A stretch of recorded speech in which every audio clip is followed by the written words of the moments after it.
Olá, o Quer Saber está de volta e dessa vez depois de um longo intervalo involuntário. Eu peço desculpas pela ausência que não foi preparada e que até agora não foi justificada, mas nós passamos um período difícil, os dois, João e eu, com pneumonia, e precisamos de um tempo longo para cuidar da nossa saúde, para nos recuperar e aí estarmos de volta.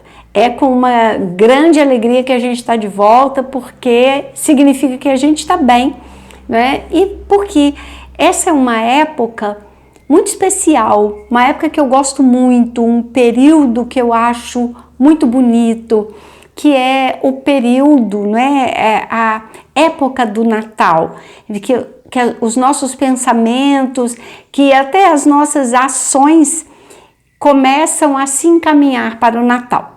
Então é muito bom estar de volta, é muito bom poder estar com você nessa época do ano.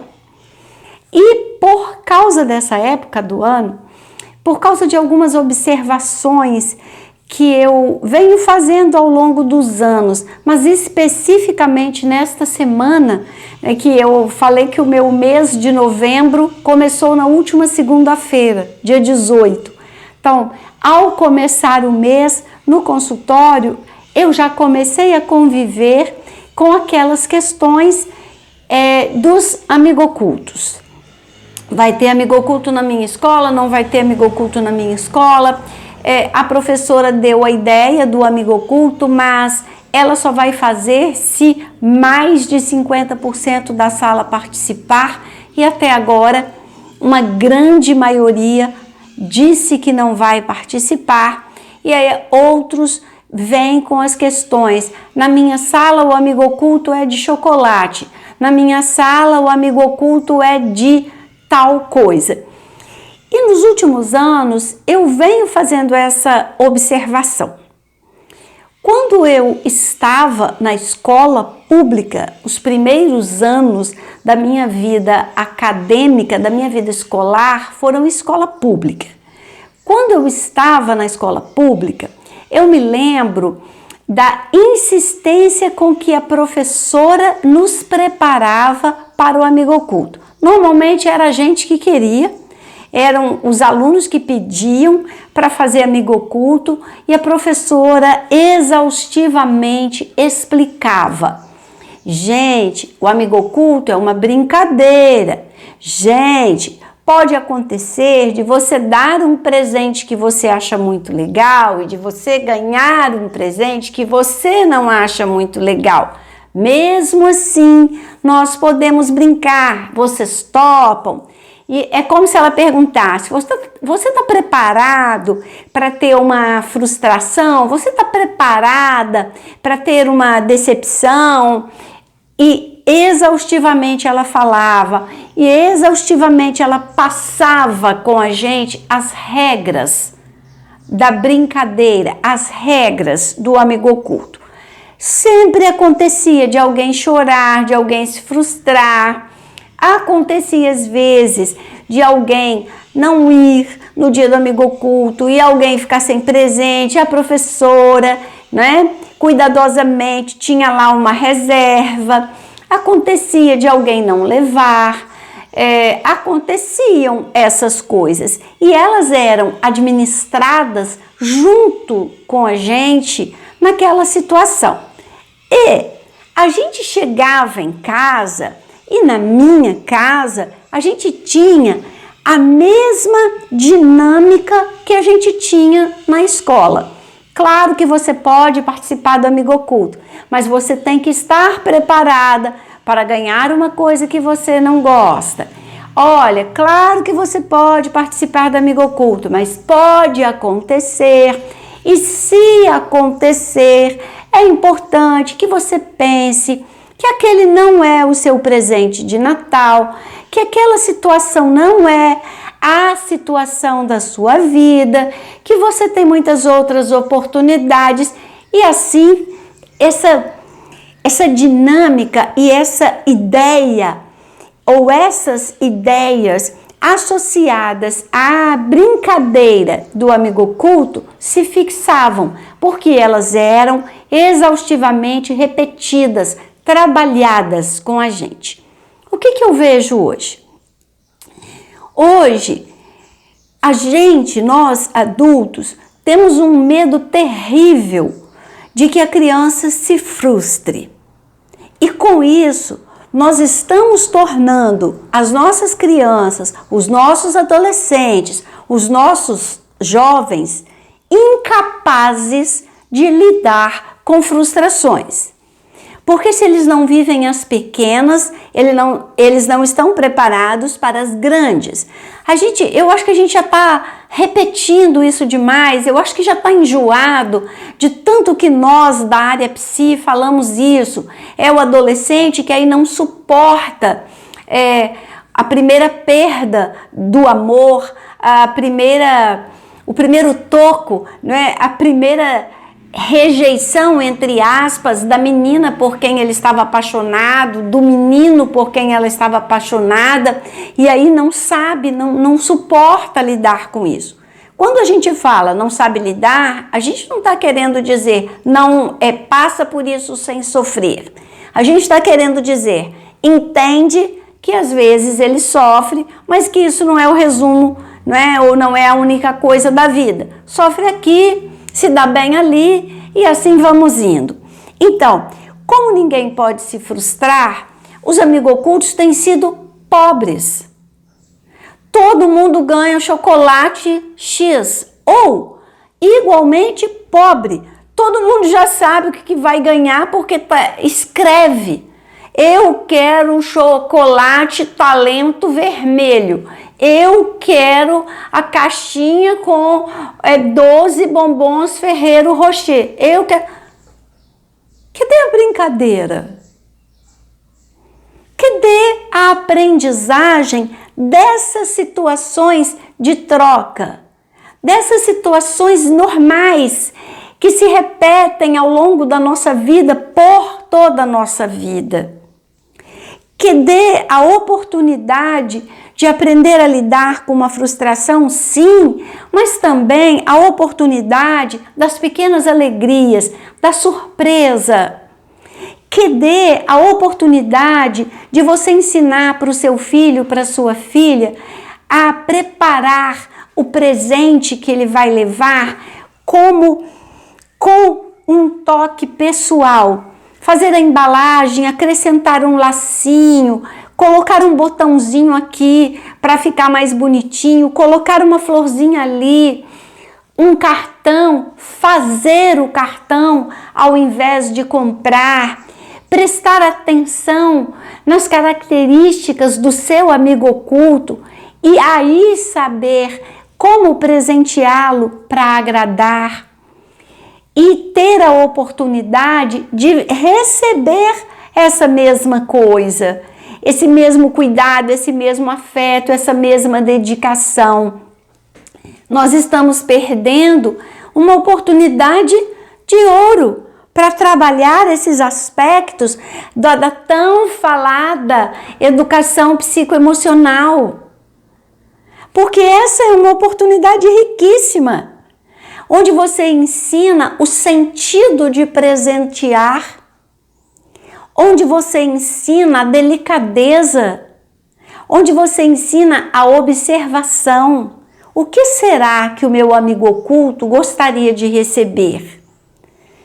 O que será que ele não tem, por exemplo, de objeto escolar e que eu vejo que ele admira, que ele se interessa de outros, que tem? O que ele fala sobre si mesmo que pode ser uma pista para mim? Porque essa é a raiz, de ser um bom presenteador, é a observação. Mas essa é a raiz de boas relações. Observar, conhecer o outro, reconhecer as características do outro e também se revelar. Imagina como é gostoso você perceber que o seu amigo oculto te presenteou com uma coisa que alguns dias atrás você demonstrou gostar. Sem ele fazer uma pergunta direta, porque não tem nenhuma graça, né? Ah, todo mundo faz a lista do que quer ganhar. Que dê graça! E há alguns anos eu venho observando isso. O esvaziamento das celebrações, dos rituais. Eu falei isso aqui alguns vídeos atrás, quando eu falei dos livros do Byung-Chul Han. Né? Nós temos eventos, mas nós não temos celebrações. Né? Então nós estamos transformando as celebrações em meros eventos.